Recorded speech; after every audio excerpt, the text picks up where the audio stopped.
CIA agent যাদের কাজ হলো দেশের হয়ে সন্ত্রাস এবং অন্যায়ের বিরুদ্ধে রুখে দাঁড়ানো। কিন্তু কি হবে যদি এই সিআইএ এজেন্টরাই দেশের মধ্যে চালাতে থাকে একের পর এক সন্ত্রাসী এবং মানুষ খুনের মতো ভয়ঙ্কর কার্যক্রম? কারমাইকেল নামের এই সিআইএ এজেন্ট তার কুকীর্তি এবং সন্ত্রাসী কার্যক্রম ঢাকার জন্য কিডন্যাপিং থেকে শুরু করে মানুষদের ওপরে পাঠাতে দ্বিধাবোধ করে না। এই জন্য তার কুকীর্তি যেই জানতে পারে সে তাকেই দেশদ্রোহী বানিয়ে সরকারি স্টাইলে খতম করতে থাকে। এখন প্রশ্ন হলো, কে আটকাবে এই ভয়ঙ্কর সিআইএ এজেন্ট কারমাইকেলকে? মুভিতে যে কি পরিমাণ অ্যাকশন এবং থ্রিলার ভাইবস আছে তা জানতে হলে দেখতে হবে দ্য গ্রে ম্যান নামের এই মুভির সম্পূর্ণ এক্সপ্লেনেশন। তবে আগেই বলে দেই, এই মুভিতে দেখা যাবে আমাদের সেই জনপ্রিয় চরিত্র এক্স ক্যাপ্টেন আমেরিকা। তার সাথে থাকবে সাউথ ইন্ডিয়ার একজন ফেমাস সুপারস্টার, যাকে দেখার পর তুমি তো পুরাই অবাক হয়ে যাবে। এখন দেখার বিষয় হলো তারা কিভাবে এই মুভিতে এন্ট্রি নেয়। তাই লেটস গো টু দ্য মূল গল্প। কিন্তু তার আগে থাকবে চ্যানেলটাকে সাবস্ক্রাইবের একটা ছোট্ট রিকোয়েস্ট। মুভির শুরুতেই ফ্লোরিডা শহরের রাষ্ট্রীয় কারাগারকে দেখানো হয়, যেখানে বন্দী রয়েছে কোর্ট জেন্ট্রি নামের এই লোকটা। দেখা যায় একদিন কোর্ট জেন্ট্রির সাথে দেখা করতে আসে একজন সিআইএ এজেন্ট যার নাম ডোনাল্ড ফিজরয়। ডোনাল্ড ফিজরয় জেন্ট্রিকে বলে, তোমাকে এই জেলখানায় রাখা হয়েছিল 1995 সালে, আর এই শাস্তিটা চলবে 2031 সাল পর্যন্ত। এখন সালটা 2003, এর মানে তোমাকে এখনো লম্বা একটা সময় ধরে জেলখানাতেই বন্দি থাকতে হবে। তবে তুমি যদি তোমার সম্পূর্ণ জীবন যৌবনকে এই জেলখানার বন্দি কারাগারের মধ্যে আটকাতে না চাও, তাহলে তোমাকে আমাদের হয়ে কাজ করতে হবে, আর এর বিনিময়ে তোমার এই শাস্তিটা মাফ করে দেওয়া হবে। এখন বলো তুমি কি চাও, এখানে পড়ে থেকে মরতে নাকি আমাদের হয়ে কাজ করতে? ডোনাল্ড ফিজরের কাছে এইসব কথা শুনে কোর্ট জেন্ট্রি রাজি হয়ে যায়, কারণ কোনো লোকই কখনো বন্দি কারাগারে জীবন কাটাতে চায় না। কোর্ট জেন্ট্রি রাজি হয়ে গেলে এরপর সিআইএ এজেন্ট ডোনাল্ড ফিজরয় তাকে জানায় তাকে কি করতে হবে তাকে জানিয়ে দেবে, এবং এর আগে তাকে দেওয়া হবে এক কড়া লেভেলের ট্রেনিং। এখান থেকে দৃশ্য পরিবর্তন হয় এবং দেখানো হয় দীর্ঘ 18 বছর পরের সময়কে। জায়গাটা ব্যাংকক, যেখানে চলছে এক রমরমা পার্টি। আর এই পার্টিতেই দেখা মেলে জেলে বন্দি থাকা সেই কোর্ট জেন্ট্রিকে, যার বর্তমান নাম হলো সিয়ারা সিক্স। আসলে সে এখানে এসেছে একজনকে খতম করতে। কিছুক্ষণ পর জানা যায় সিয়ারা সিক্স নিজের জন্য নয়, বরং কারমাইকেল নামের এক সিআইএ এজেন্টের হয়ে কাজ করে। আর তার বর্তমান মিশন হলো এই বাড়িতে আসা এক হাই প্রোফাইলের লোককে খতম করা, যার কোড নেম হলো ডাইনিং কার। মাইকেল তাকে জানায় এই ডাইনিং কারকে যেভাবে হোক খতম করতে হবে, কারণ সে আমাদের দেশের নিরাপত্তার জন্য হুমকি। এমনকি সে অনেক বড় মাফিয়া ড্রাগ ডিলারের সাথে জড়িত। একথা শোনার পর সিয়ারা সিক্স একটা রুমের মধ্যে যায় এবং তার সুটকেস থেকে বের করে সেই লেভেলের একটা হাইপারসনিক গান এবং প্রস্তুত হয়ে যায় সেই ডাইনিং কারকে মারার জন্য। এরপর যখনই ডাইনিং কার বিল্ডিং এর ভেতরে প্রবেশ করে, ঠিক তৎক্ষণাৎ সিয়ারা সিক্স তার দিকে তার বন্দুকটা তাক করে দিয়ে তাকে শুট করতেই যাবে। এমন সময় সেখানে চলে আসে একজন ছোট্ট বাচ্চা ছেলে, যার ফলে সিয়ারা সিক্স তাদের দিকে আর শুট করতে পারে না, কারণ সে যদি শুট করে তাহলে তাদের সঙ্গে ওই বাচ্চাটাও খতম হয়ে যাবে, আর এটা সে চায় না। এই জন্য তার এবারে টার্গেট মিস হয়ে যায়। এভাবে অনেকক্ষণ নিশানা তাক করে থাকার পরও সে কোনো মতেই ডাইনিং কারকে মারার সুযোগ পায় না, আর এই জন্য সে এক পর্যায়ে ক্ষিপ্ত হয়ে ওঠে এবং সে বন্দুকটাকে ফেলে দিয়ে সোজা নিচে চলে যায় তাকে নিজের হাতে মারার জন্য। দেখা যায় নিচে আসা মাত্রই সিয়ারা সিক্স ডাইনিং কারের লোকদেরকে একটা একটা করে খতম করতে শুরু করে। মুহূর্তের মধ্যে সেই পার্টি পরিণত হয় একটা যুদ্ধক্ষেত্রে। এরই মধ্যে সেখানে হাজির হয় একটা লেডি গ্যাংস্টার যার নাম ড্যানি মিরান্ডা। সে সিয়ারা সিক্সের সাথে তার হয়ে ডাইনিং কারের লোকদেরকে খতম করতে থাকে। এক পর্যায়ে তারা দুজনে ডাইনিং কারের সকল লোককে খতম করার পর ফাইনালি পাকড়াও করে ডাইনিং কারকে। তবে ডাইনিং কার সিয়ারা সিক্সকে জানায় সে নাকি তাকে আগে থেকে চেনে, তার নাম সিয়ারা সিক্স। একথা শুনে সিয়ারা সিক্স থমকে যায়, তার নামে ডাইনিং কার কিভাবে জানলো? এরপর সেই ডাইনিং কার এমন কথা বলে যেটা শোনার পর সিয়ারা সিক্স চমকে ওঠে। সে তাকে জানায় তার আগে নাকি সে কারমাইকেলের হয়ে কাজ করত, আর তার নাম ছিল সিয়ারা ফোর। সেও সিয়ারা সিক্সের মতোই কারমাইকেলের হয়ে মানুষকে কিডন্যাপিং থেকে শুরু করে শ্মশান অবধি পাঠানো সকল কাজই করত। কিন্তু এক পর্যায়ে গিয়ে সে কারমাইকেলের আসল সত্য জেনে ফেলে, আর এরপর থেকেই কারমাইকেল তাকে মারার জন্য খুঁজে বেড়াচ্ছে। কিন্তু সিক্স তার এইসব কথায় কোনো গুরুত্ব না দিয়ে তাকে বলে, আমার এইসব বিষয়ে কোনো ইন্টারেস্ট নেই, এবং এরপর সে শুরু করে দেয় ডাইনিং কারকে ভীষণ রকমের ধোলাই করতে, এবং এক পর্যায়ে গিয়ে সে তাকে নির্মমভাবে মারার পর ফাইনালি খতম করে ফেলে। কিন্তু শেষ নিঃশ্বাস ত্যাগ করার আগে ডাইনিং কার সিক্সকে তার কাছে থাকা একটা লকেট দেয়, যার ভেতরে রাখা ছিল একটা পেন ড্রাইভ। ডাইনিং কার্ড তাকে বলে এই পেন ড্রাইভের মধ্যে কারমাইকেলের বিরুদ্ধে সকল প্রমাণ আছে, তুমি তার সত্যিটা সবার সামনে উন্মোচন করে দিও। ব্যাস এতটুকু বলার পর সে মারা যায়। এদিকে সিয়ারা সিক্সও সেই লকেটটা নিয়ে সেখান থেকে চলে যায়। আর এরপর কারমাইকেলের অন্যান্য লোকেরা পড়ে থাকা ডাইনিং কারের লাশটা খুব ভালোভাবে চেক করে, কিন্তু তারা তার কাছে কিছুই পায় না। যে খবরটা কারমাইকেল পাওয়ার পর সে সোজা ফোন করে সিয়ারা সিক্সের কাছে এবং তাকে বলে, তুমি কি ডাইনিং কারের থেকে এমন কিছু পেয়েছো যেটা তুমি আমাকে দিতে চাও?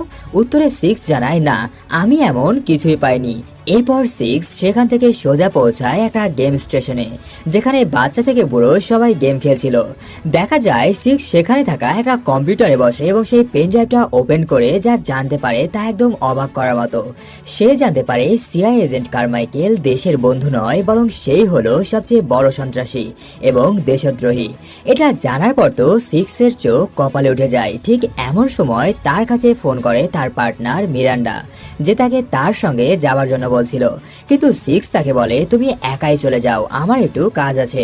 একথা বলার পর সিক্স ফোন করে তার পুরনো বস ডোনাল্ড ফিজরয়কে, যে তাকে জেল থেকে ছাড়িয়েছিল। সিক্স তাকে সরাসরি বলে দেয় যে কারমাইকেল কোনো সিআই এজেন্ট নয়, বরং সে হলো একজন দেশদ্রোহী মাফিয়া গ্যাংস্টার, আর তার বিরুদ্ধে এখন আমার কাছে যথেষ্ট পরিমাণ প্রমাণও আছে। এই কথাগুলো শোনার পর ডোনাল্ড ফিজরয় বলে, তুমি যখন তার বিষয়ে এসব কিছু জেনেই ফেলেছো, তখন সে তোমাকে আর কোনো মতেই বাঁচিয়ে রাখবে না। তাই আমি যা বলছি তুমি তাই করো। আমি চাই না কারমাইকেল তোমাকে খতম করে ফেলুক। আর এরপর ডোনাল্ড ফিজরয় কারমাইকেলের লোক হলেও সে সিক্সকে বাঁচানোর জন্য চেষ্টা করতে থাকে। সে সিক্সকে জানায়, কিছু সিআই এজেন্ট এখানে বিপদে পড়া এজেন্টদেরকে নিরাপদে দেশ থেকে বাইরে অন্য নিরাপদ স্থানে নিয়ে যাওয়ার জন্য চিংমাই এয়ারফিল্ডে অপেক্ষা করছে। আমি তাদেরকে বলে দিচ্ছি তুমি সেখানে যাও এবং এই দেশের বাইরে চলে যাও, তাহলে কারমাইকেল তোমাকে আর মারতে পারবে না। আর এভাবে তুমি নিজেকে বাঁচাতেও পারবে এবং এই প্রমাণগুলোকে প্রকাশ করার যথেষ্ট সময়ও পাবে। আর সেখানে পৌঁছানোর পরে তোমার সাথে আমার ফাইনাল কথা হবে। অন্যদিকে দেখানো হয় সুজেন নামের এক মহিলা এজেন্টকে, যে কারমাইকেলের হয়ে কাজ করে। সুজেন কারমাইকেলের কাছে যায় এবং তাকে জানায় সিক্স কাজ শেষ করার পর এখনো অব্দি অফিসে ফিরে আসেনি। যেটা শোনার পর কারমাইকেল ভালো করে বুঝতে পারে যে সিক্সের কাছে তার আসল সত্যিটা প্রকাশ হয়ে গেছে, আর তার এই সত্যিটা গোপন রাখার জন্য এখন একটাই উপায়, সেটা হলো সিক্সকে দুনিয়া থেকে সরিয়ে দিতে হবে। কিন্তু এই কাজটা অনেকটাই কঠিন, কারণ সিক্স অন্যান্য এজেন্টের মতো দুর্বল নয়, সে কোনো অ্যাসাসিনের থেকে কম নয়। আর এই জন্য কারমাইকেল সুজেনকে বলে, আমাদের মনে হয় সিক্সের এই কেসটা হ্যান্ডেল করার জন্য লয়েড হ্যানসনের সাহায্য নিতে হবে। তবে সুজেন লয়েড হ্যানসন এই নামটা শুনে চমকে ওঠে, কারণ লয়েড হ্যানসন খুবই ভয়ঙ্কর এবং সাংঘাতিক একজন কিলিং লিডার। তার মানুষকে খতম করার পদ্ধতি ভীষণ ভয়ঙ্কর। এই জন্য সে কারমাইকেলকে এটা করার জন্য দ্বিতীয়বার ভেবে দেখতে বলে, কিন্তু কারমাইকেলের কাছে দ্বিতীয়বার ভাবার কোনো সময় নেই। সে আরও জানায় লয়েড হ্যানসন কতটা ভয়ঙ্করভাবে মিশনটা কমপ্লিট করবে সেটা আমাদের দেখার বিষয় নয়, সিক্সকে খতম করাই আমাদের মেইন টার্গেট। এরপর দেখানো হয় সেই ভয়ঙ্কর মাফিয়া লিডার লয়েড হ্যানসনকে।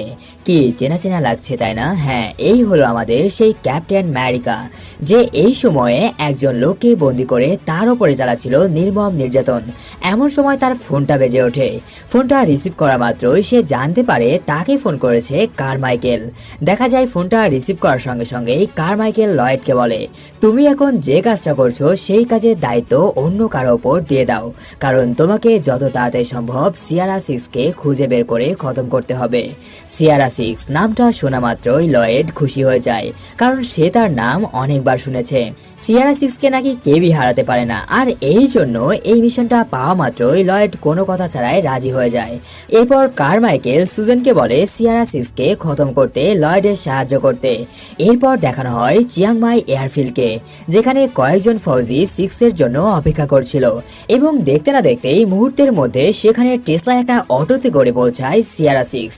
আর এইদিকে লয়েড পৌঁছায় ডোনাল্ড ফিজরয়ের কাছে, কারণ সে জানতে পেরেছিল গত কয়েকদিনের ডোনাল্ড ফিজরয় এবং সিক্স অনেক বেশি ঘনিষ্ঠ হয়ে পড়েছিল। এই জন্য সিক্স হঠাৎ করে গায়েব হওয়ার পেছনের রহস্য একমাত্র ডোনাল্ড ফিজরয়ই বলতে পারবে। পারবে। এদিকে ডোনাল্ড ফিজরয় হঠাৎ করে তার সামনে লয়েড হ্যানসনকে দেখে চমকে ওঠে এবং তার মুখের রং ফ্যাকাশে হয়ে যায়, যেটা দেখে লয়েড বলে, তোমার চেহারা রঙই বলে দিচ্ছে তুমি বুঝতে পেরে গেছো আমি এখানে কেন এসেছি। এরপর এখান থেকে দৃশ্য পরিবর্তন হয় এবং দেখানো হয় সেই প্লেনটাকে, যার মধ্যে সেই এজেন্টরা 6কে লুকিয়ে এই দেশ থেকে নিয়ে যাচ্ছিল। হঠাৎ করে তাদের কাছে একটা ফোন বেজে ওঠে, আর ফোনটা রিসিভ করা মাত্রই ওপাশ থেকে ডোনাল্ড ফিজরয় বলে, তুমি যে লোকটাকে আমার কথাতে জাহাজে তুলে নিয়েছিলে তাকে খতম করে ফেলো। হঠাৎ করে ডোনাল্ড ফিজরয়ের এমন সিদ্ধান্তের কথা শুনে ফোন রিসিভ করা এজেন্টরাও একটু অবাক হয়, কিন্তু তার কিছুই করার নেই। ডোনাল্ড ফিজরয় যেহেতু তাকে হুকুম দিয়েছে তাই তার এটা করতেই হবে। আর এই জন্য ফোনটা না কাটা অবস্থাতেই সেই এজেন্ট আরেকজন এজেন্টকে হাতের ইশারায় বলে দেয় যে তাদের 6কে খতম করে ফেলতে হবে। ব্যাস ইশারা পাওয়া মাত্রই সেই এজেন্ট যায় 6কে খতম করতে, কিন্তু 6 ছিল মহাধূর্ত। সে সেই এজেন্টদেরকে এমন চাকমা দেয় এবং তাদেরকে এমন গণধোলাই দেয় যা তারা বিয়ের পরেও ভুলবে না। কিন্তু এরই মধ্যে লড়াই করার সময় একটা বন্দুকের বুলেট সোজা গিয়ে লাগে সেখানকার একটা গ্যাস সিলিন্ডারে। ব্যাস মুহূর্তের মধ্যেই প্লেনে হয় একটা বিশাল বিস্ফোরণ, আর এই সুযোগে 6 এক এক করে সকল এজেন্টদেরকে বাইরে ফেলে দিতে শুরু করে এবং শেষ পর্যন্ত প্লেনে আবারও একটা বিশাল বিস্ফোরণ হয়। আর এইবার 6 প্যারাশুট ছাড়াই নিচে জাম্প করে। তবে তার ভাগ্য ভালো ছিল যে নিচে পড়ার সময় সে একটা ফৌজি এজেন্টের প্যারাশুটে আশ্রয় নিতে পেরেছিল, আর এভাবেই সে ল্যান্ড করে তুর্কির একটা মানবশূন্য মরুভূমির ওপর। এরপর 6 এর মনে একটা প্রশ্ন বারবার ঘোরাফেরা করছিল, ডোনাল্ড ফিজরয় তাকে বাঁচানোর কথা বলে কেন এভাবে মারতে চাইলো। আর এই জন্য সে কিছুক্ষণ পর সোজা ফোন করে ডোনাল্ড ফিজরয়কে এবং জানতে চায় সে তার সাথে কেন এমন করলো। উত্তরে ডোনাল্ড ফিজরয় জানায় লয়েড হ্যানসন নাকি তার ভাতিজিকে তার কাছে কিডন্যাপ করে রেখেছে এবং আমাকে বাধ্য করেছে তোমাকে শেষ করার জন্য, যার কারণে আমি না চাইলেও তোমাকে মারতে হবে, নয়তো তারা আমার ভাতিজিকে মেরে ফেলবে। এই জন্য এক প্রকার বাধ্য হয়ে আমি তোমাকে খতম করতে হুকুম দিয়েছি। ঠিক এমন সময় লয়েড হ্যানসন ডোনাল্ড ফিজরয়ের ফোনটা তার কাছ থেকে কেড়ে নেয়, কারণ সে এতক্ষণ ধরে সেখানেই বসেছিল। ফোনটা কেড়ে নেওয়ার পর সে 6কে বলে, তুমি ডাইনিং কারকে মারার পর তার থেকে পাওয়া যা কিছু লুকিয়েছো সবকিছুই আমাকে দিয়ে দাও, আর এই জন্য হয়তো আমি তোমাকে মাফ করেও দিতে পারি। কিন্তু 6 জানায়, আমার কাছে তেমন কিছুই নেই, আর যদি থাকতো তবুও আমি দিতাম না। একথা শোনার পর লয়েড হ্যানসন প্রচন্ড রেগে যায় এবং তাকে বলে, কারো থেকে কোনো কিছু কিভাবে আদায় করতে হয় তা আমার থেকে ভালো আর কেউ জানে না। একথা বলার পর সে ফোনটা কেটে দেয় এবং ছুঁড়ে ফেলে দেয় গাড়ির বাইরে। বড়লোকস বলে কথা। যাই হোক, এরপর ডোনাল্ড ফিজরয় লয়েডকে বলে, তুমি 6কে এখনো চেনো না, এই জন্য তার সাথে পাঙ্গা নিচ্ছ। ডোনাল্ড ফিজরয়ের মুখে এই কথা শুনে লয়েড হাসতে থাকে এবং তাকে বলে, সে আমার কাছে এখনো বাচ্চা, তাকে দুনিয়া থেকে সরিয়ে ফেলতে আমার 2 সেকেন্ডও সময় লাগবে না। এরপর লয়েড বলে, 6 দুনিয়ার যেখানেই লুকিয়ে থাকুক না কেন আমার থেকে সে কখনোই পালাতে পারবে না, কারণ আমি এখন তাকে খুঁজে বের করার জন্য এমন পুরস্কার ঘোষণা করব যার ফলে শহরের অলিগলির মাস্তান থেকে শুরু করে বড় বড় মাফিয়া ডন পর্যন্ত, এমনকি তার নিজের বন্ধু পর্যন্ত তাকে মারার জন্য উঠে পড়ে লাগবে। আর এই কাজটা করব এখানে বসে থেকেই। এরপর এখান থেকে দৃশ্য পরিবর্তন হয় এবং দেখানো হয় ভিয়েনা শহরকে, আর 6 এখন এই ভিয়েনা শহরে রয়েছে। দেখা যায় সে শহরের এমন একজন ব্যক্তির কাছে পৌঁছেছে যে টাকার বিনিময়ে নকল পাসপোর্ট এবং নকল আইডেন্টিটি বানিয়ে থাকে। যদিও প্রথম অবস্থাতে ওই লোকটা 6 এর কাজ করতে চাইছিল না, কিন্তু 6কে দেখার পর সে তার কাজ করতে রাজি হয়ে যায়। পরবর্তীতে 6 তার আলিশান গোডাউনে প্রবেশ করলে সে তাকে বলে, যাও ওয়াশরুমে গিয়ে একটু ফ্রেশ হয়ে এসো, নয়তো পাসপোর্টে তোমার ছবি দেখে সবাই এমনিতেই চিনে ফেলবে যে তুমি একজন সন্ত্রাসী। আর এই কথা শোনার পর 6 নিজেকে ঘড়ি পাউডার দিয়ে ভালো করে পরিষ্কার করে, আর এরপর আবার চলে আসে ছবি তোলার জন্য। তবে এইবার 6 ছবি তোলার জন্য সে যখনই ক্যামেরার সামনে যায় ঠিক এমন সময় তাকে সেই লোকটা টেকনিক্যালি একটা গোপন গর্তের মধ্যে বন্দি করে ফেলে, কারণ ইতোমধ্যেই লয়েডের দেওয়া সেই বিজ্ঞাপন চারিদিকে ছড়িয়ে পড়েছে। আর এই জন্য এই লোকটাও লয়েডের দেওয়া পুরস্কারের লোভে পড়ে তাকে বন্দি করে নেয়। এরপর দেখানো হয় বার্লিন শহরকে, যেখানে কারমাইকেল 6 এর সেই মহিলা পার্টনার যার নাম মিরান্ডা, তাকে সে 6 এর সম্পর্কে জিজ্ঞাসাবাদ করতে থাকে যে ব্যাংককে ঘুরে যাওয়া সেই দিন 6 ডাইনিং কার থেকে এমন কিছু পেয়েছে কিনা যেটা তার জন্য হুমকি হতে পারে, কিন্তু মিরান্ডা জানায় সে এমন কিছুই দেখেনি বা জানে না। এরপর আবারও দেখানো হয় 6কে, যে সেই সুড়ঙ্গের মধ্যে বসে থেকে এখান থেকে বের হওয়ার পরিকল্পনা করতে শুরু করে দেয়। দেখা যায় সে তার কাছে থাকা বন্দুকের মধ্য থেকে সব বারুদগুলো বের করে এবং সেগুলো দিয়ে এক ধরনের বিশেষ বোমা তৈরি করার চেষ্টা করছে। তবে তার কাজ কাম দেখে বোঝা যাচ্ছিল তার পরিকল্পনা এইবার একটু ধামাকাদার হতে চলেছে। এইদিকে লয়েড তার প্রাইভেট প্লেন নিয়ে কোথাও যাচ্ছিল, তবে যখন তার কান অব্দি পৌঁছায় যে 6কে একজন লোক ভিয়েনা শহরে বন্দি করে রেখেছে, সে সঙ্গে সঙ্গেই তার পাইলটদেরকে জানিয়ে দেয় ইমার্জেন্সি ল্যান্ডিং করতে, কারণ সে ভিয়েনা শহরের আশেপাশে ছিল। এরপর সে কিছুক্ষণের মধ্যে পৌঁছায় সেই বাড়িতে যেখানে ওই লোকটা 6কে বন্দি করে রেখেছে। দেখা যায় লয়েড ভেতরে যাওয়া মাত্রই সে ওই লোকটাকে জিজ্ঞাসা করে 6 কোথায়, কিন্তু তার আগে ওই লোকটা তাকে বলে আমার পুরস্কার কোথায়। আর এইটা শোনা মাত্রই লয়েড তাকে তার বন্দুকের 3টি গুলি পুরস্কার দিয়ে দেয়। ব্যাস, সে আজীবনের মতো চুপ হয়ে যায়। এরপর লয়েডের লোকজন 6কে খুঁজতে শুরু করে এবং ফাইনালি পেয়ে যায় সেই সুড়ঙ্গ যার মধ্যে 6কে বন্দি করে রাখা হয়েছে। তবে যখনই তারা সেই সুড়ঙ্গটার মুখ খোলে, ঠিক তৎক্ষণাৎ হয় এক বিশাল বিস্ফোরণ, আর তার মধ্যে থেকে বেরিয়ে আসে 6, যে বাইরে আসার পর লয়েডের লোকজনদেরকে একে একে খতম করতে থাকে এবং তাদেরকে ফাইনালি খতম করার পর সে সেখান থেকে বেরিয়েই যাবে। এমন সময় তাকে পেছন থেকে তার দিকে বন্দুক তাক করে আটকে নেয় লয়েড। তবে লয়েড তাকে পাকড়াও করার আগেই তার পেছনের অংশে বেহুশ হওয়ার ইঞ্জেকশন দিয়ে দেয় 6-এর লেডি পার্টনার মিরান্ডা। এরপর মিরান্ডা 6কে বন্দি করে নিয়ে যায় তার সাথে। আর এইদিকে লয়েডের জ্ঞান ফিরে আসার পর সে সোজা পৌঁছায় তার মেনশনে, যেখানে তার এবং 6-এর জন্য অপেক্ষা করছিল সুজেন। কিন্তু সুজেন লয়েডকে একাই ফিরে আসতে দেখে তাকে বিভিন্ন ধরনের প্রশ্ন করছিল যে 6 কোথায়। উত্তরে লয়েড জানায় সে সেখান থেকে পালিয়ে গেছে। আর এইটা শুনে সুজেন তার ওপর ভীষণ ক্ষিপ্ত হয়ে যায় এবং তাকে নানা ধরনের কথা বলতে থাকে, কিন্তু সে ভুলে যাচ্ছিল যে এইটা তার বস কারমাইকেল নয়, এইটা হলো লয়েড হ্যানসন, যে প্রচন্ড রাগী এবং রক্ত গরম মানুষ।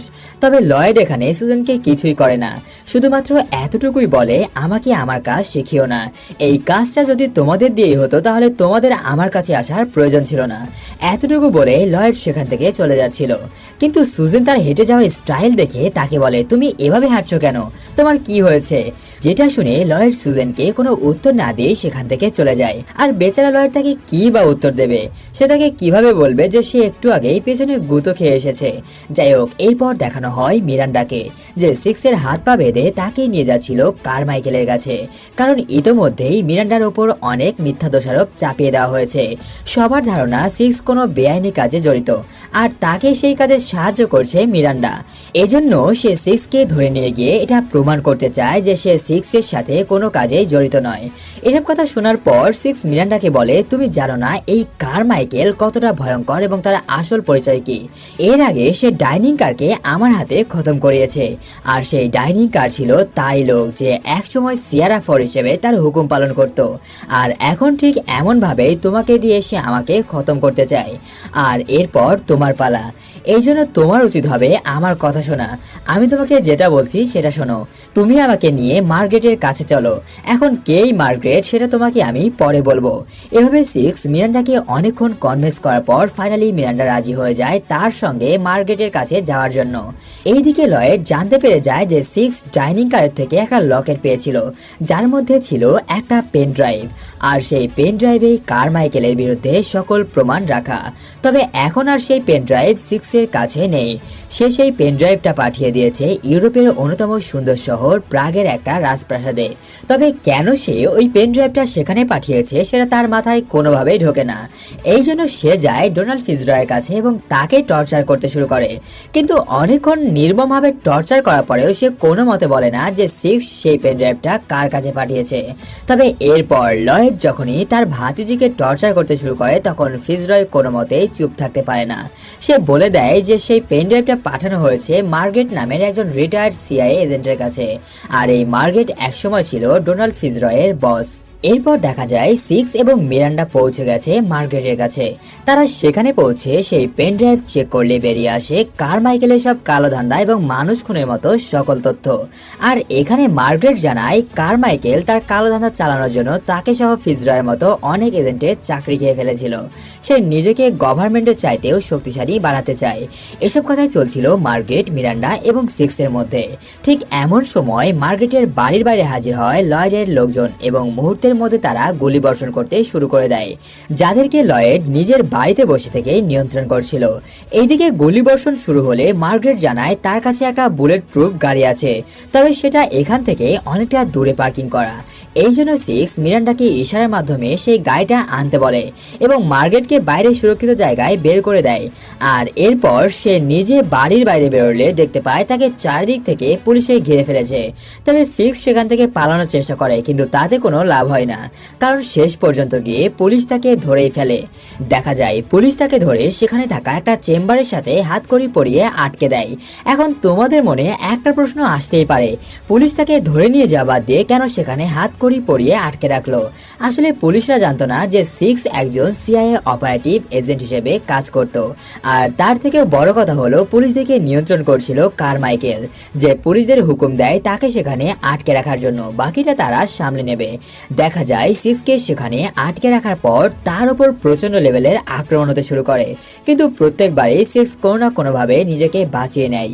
একদিকে কারমাইকেলের নিয়ন্ত্রণ করা পুলিশ আর অন্যদিকে লয়েড হ্যানসনের ভাড়াটে গুন্ডা, এই দুই দলের সদস্যই তাকে খতম করতে চায়। তবে তাদের মধ্যে চলছিল এক বিশাল যুদ্ধ, কারণ লয়েড কারমাইকেলের হয়ে কাজ করলেও সাধারণ পুলিশের চোখে তারা ছিল সন্ত্রাসী। যাই হোক, এরপর পুলিশ অথবা সন্ত্রাসী যেই হোক না কেন, তারা যদি কোনো মতে সিক্স অব্দি পৌঁছেও যায়, তাহলে সিক্স নিজের হাতে তাদেরকে খতম করছে। পরিস্থিতি এমন হয়ে দাঁড়ায় যেন কেউই সিক্স অব্দি পৌঁছাতে পারে না, যেটা দেখে লয়েড বলে, আমার জীবনে কাউকে খতম করার জন্য এত পরিমাণ সময় কখনো ব্যয় হয়নি, একে মারতে এত সমস্যা হচ্ছে কেন? আর এই জন্য সে ঘোষণা করে দেয় যে যে সিক্সকে মারতে পারবে সে তাকে $1 কোটি পুরস্কার দেবে। যেটা শুনে আরো ভয়ঙ্কর সব সন্ত্রাসী সেখানে এসে সিক্সকে খতম করার জন্য হাজির হয়, কিন্তু এরই মধ্যে আবার সিক্স নিজেকে সেখান থেকে মুক্ত করে নেয় এবং পালিয়ে উঠে পড়ে একটা মেট্রো রেলে, যার কিছুক্ষণ পর তাকে পিক আপ করতে সেখানে এন্ট্রি হয় মার্গারেটের সেই বুলেট প্রুফ গাড়িকে নিয়ে মিরান্ডার। এরপর মুহূর্তের মধ্যে মিরান্ডা সিক্সকে নিয়ে উধাও হয়ে যায়। এইদিকে লয়েড দেখতে পায় সিক্স তার লোকদেরকে একেবারে আধমরা করে ফেলে রেখে গেছে, এমনকি সিক্সকে মারার জন্য যাদেরকে সে পাঠিয়েছিল তার মধ্যে কারোর সাথেই কন্ট্যাক্ট করতে পারে না। আর এখন এইরকম পরিস্থিতি দেখে সুজেন বলে, আমি এর আগে কোনো মিশন কমপ্লিট করতে কখনো এরকম পরিস্থিতিতে পড়িনি। ঠিক এমন সময় লয়েডের ফোনটা বেজে ওঠে, যেটা দেখে লয়েড ভীষণ চমকে ওঠে, কারণ এই ফোনটা করেছিল তার বন্ধু আভিক সেন। আর এই আভিক সেনই হলো আমাদের সেই most famous south star Dhanush অর্থাৎ আভিক লয়েডকে বলে, কি ব্যাপার, আমি শুনলাম তুমি নাকি একটা হাঁটুর বসে ছেলের কাছে বাজিমাত খেয়ে গেছো। এইটা বলার পর লয়েড আভিককে সবকিছু খুলে বলে। এখানে বলে দেই, এই আভিক সেন হলো একজন ইন্টারন্যাশনাল অস্ত্র ব্যবসায়ী এবং দক্ষ প্রফেশনাল আর ঠান্ডা মাথার অপারেটিভ। অন্যদিকে দেখা যায় শহরে আজকে সিক্সকে মারার জন্য যে হত্যাযজ্ঞ চলেছিল তাতে প্রচুর পরিমাণ মানুষ আহত হয়েছিল, আর এরই কারণে হসপিটালে দেখা যায় প্রচন্ড পরিমাণ ভিড়। আর এই ভিড়ের মধ্যে ছিল মিরান্ডা এবং সিক্স। মিরান্ডা এবং সিক্স একটা নির্জন কামরাতে যাওয়া মাত্রই তাদের সামনে হাজির হয় আভিক সেন, যে তাদেরকে সেই নস্টালজিক সাউথ ইন্ডিয়ান স্টাইলে ভীষণভাবে ধোলাই করে এবং এক পর্যায়ে ছিনিয়ে নেয় সেই লকেটটা, যেটা মার্গারেট তাকে আবার ফিরিয়ে দিয়েছিল। আর এরপর আভিক সেখানকার গ্লাস ভেঙে পালিয়ে যায়। যদিও মিরান্ডা এবং সিক্স তার পিছু করার চেষ্টা করেছিল, কিন্তু ততক্ষণে আভিক সেন তাদের নাগালের বাইরে চলে যায়। এরপর এখান থেকে দৃশ্য পরিবর্তন হয় এবং দেখানো হয় ফিজরয় এবং তার ভাতিজিকে, যাদেরকে লয়েড একই রুমে বন্দি করে রেখেছে। ফিজরয়ের ভাতিজি ফিজরয়কে বলে, তোমার কি মনে হয় সিক্স কি আমাদের বাঁচাতে এখানে আসবে? উত্তরে ফিজরয় জানায়, সে যদি নিজের পায়ে হেঁটে এখানে আসে তাহলে অবশ্যই আমাদের বাঁচাবে। এরপর দেখানো হয় আভিক সেনকে, যে সেই লকেটটা নিয়ে হাজির হয় লয়েডের কাছে। লয়েড তো লকেটটা পেয়ে ভীষণ খুশি, আর ফাইনালি এর মধ্যে দিয়ে লয়েডের এই মিশনটা কমপ্লিট হয়। কিন্তু সুজেন তার এই খুশিটা সেলিব্রেট করা বাদ দিয়ে তাকে বলে, এতগুলো মানুষকে খতম করার পর তুমি ফাইনালি মিশনটা অন্য একজনকে দিয়ে কমপ্লিট করলে। একজন মানুষকে মারতে তোমার এত কাঠখড় পোড়াতে হলো। আজকের পর থেকে তোমাকে মনে হয় না কেউ ডন বলে মানবে। আমার তো মনে হয় তুমি সেই লকেটটা ছিনিয়ে নেওয়ার জন্য ফিজরয়ের ওই ছোট্ট বাচ্চা ভাতিজিটাকেও শেষ করে ফেলতে। এই কথা শোনার পর আভিক সেন বলে, সত্যি কি তুমি এই বাচ্চা মেয়েটাকে মেরে ফেলতে? যার উত্তরে লয়েড জানায়, আমাকে প্রশ্ন করার ক্ষমতা কারণেই। এরপর সে তার লোককে বলে, একে টাকা দাও আর এখান থেকে বিদায় করো, এবং আরো বলে আমার মিশনে সবকিছু জায়েজ। এইদিকে লয়েডের মেনশনের বাইরে হাজির হয় মিরান্ডা এবং সিক্স। দেখা যায় সিক্স লয়েডের লোকদেরকে মেরে সরাসরি ঢুকে পড়ে সেই রুমে, যে রুমে ডোনাল্ড ফিজরয় এবং তার ভাতিজিকে বন্দি করে রাখা হয়েছে। লয়েড বুঝে যায় যে সিক্স এখানে কেন এসেছে, এই জন্য সে দৌড়াতে দৌড়াতে যে রুমে ডোনাল্ড ফিজরয় এবং তার ভাতিজিকে বন্দি করে রাখা ছিল সেই রুমে পৌঁছায়। কিন্তু সেখানে পৌঁছে সে দেখতে পায় এই রুমে কেউই নেই, এর মানে সিক্স তাদেরকে এখান থেকে নিয়ে গেছে। এরপর দেখানো হয় সিক্সকে যে ফিজরয় এবং তার ভাতিজিকে নিয়ে ছাদের উপর দিয়ে পালানোর চেষ্টা করছিল, কিন্তু প্রতিমধ্যে যাওয়ার সময় একটা গুলি এসে সোজা লেগে যায় ফিজরয়কে। ব্যাস সেখানেই ফিজরয়ের অবস্থা খারাপ হয়ে যায়। এই জন্য সে তাকে ছেড়ে দিয়ে তার ভাতিজিকে বাঁচানোর জন্য তাকে নিয়ে ঝাঁপ দেয় সেখানে থাকা একটা সুইমিং পুলের মধ্যে। আর এইদিকে মেনশনের মধ্যে জবরদস্ত লড়াই চলছিল মিরান্ডা এবং আভিষেকের মধ্যে। তাদের দুজনের মধ্যে এই ফাইটটা বেশ অনেকক্ষণ ধরে চলে, কিন্তু এক পর্যায়ে মিরান্ডা দুর্বল হয়ে গেলে আভিষেক তাকে আসল লকেটটা দেয় এবং বলে এরা আসলেই কোনো মানুষ নয়, এরা হলো এক একটা শয়তান, তাই এদের পর্দা ফাঁস করা অত্যন্ত জরুরি। একথা বলে সে সেখান থেকে চলে যায়। আর এখানে এটাও বোঝা যায় যে আভিক লয়েডকে আসল লকেট দেয়নি। এরপর আবারও দেখানো হয় সিক্সকে, যে ওই সুইমিং পুল থেকে পালানোর আগেই তাকে পাকড়াও করে ফেলে লয়েড। দেখা যায় লয়েড সিক্সকে ধোকা দিয়ে ফিজরয়ের ভাতিজিকে পাকড়াও করে ফেলে এবং তাকে নিয়ে যায় মেনশনের বাইরে। কিন্তু এক পর্যায়ে গিয়ে সুজেন এবং বাকিদের বলা সেই কথাগুলো তার ইগোতে লেগে যায়, আর এই জন্য তার ভেতরে পুরুষত্ব জেগে ওঠে এবং তার ভেতরে ইচ্ছা তৈরি হয় সিক্সকে নিজের হাতে খতম করার। এই জন্য সে তার বন্দুকটাকে ফেলে দিয়ে নেমে পড়ে সিক্সের সাথে লড়াই করতে। আর এভাবেই শুরু হয়ে যায় দুজনের মধ্যে ভয়ঙ্কর ফাইট। কিন্তু এই ফাইট চলাকালীন সময়ে লয়েডকে পেছন থেকে গুলি করে দেয় সুজেন, আর এখানেই মারা যায় লয়েড। বেচারা লয়েড, সে জানতেই পারলো না কেন তাকে মারা হলো আর কেই বা তাকে মারলো। এরপর সুজেন সিক্সকে বলে আমি জানি এই সমস্ত খুনের দায় কিভাবে লয়েডের ওপর চাপিয়ে দেওয়া যায়, তাই তুমি যদি চাও এই সব কিছু দায়ভার তোমার ঘাড়ে না পড়ুক এবং তুমি আর এই মেয়েটা জীবিত থাকো, তাহলে আমি যা বলছি তাই শোনো। এরপর দেখানো হয় পরের দিন সকাল রেস্কিউ টিম এসে তাদেরকে সেখান থেকে উদ্ধার করে। আর এইদিকে সেই লকেটের মধ্যে যে পেনড্রাইভটা ছিল সেটা মিরান্ডা সুজেনকে দিয়ে দেয়। পরবর্তীতে দেখানো হয় ওয়াশিংটন থেকে তাদের সিনিয়র সিআই এজেন্টরা এই বিষয় নিয়ে একটা মিটিং বসায়, যেখানে তারা এই সমস্ত খুনের দায় লয়েড হ্যানসনের ওপর দিয়ে দেয় এবং কারমাইকেল, মিরান্ডা আর সুজেন এই তিনজনকে চাকরি থেকে সাময়িকভাবে সাসপেন্ড করে।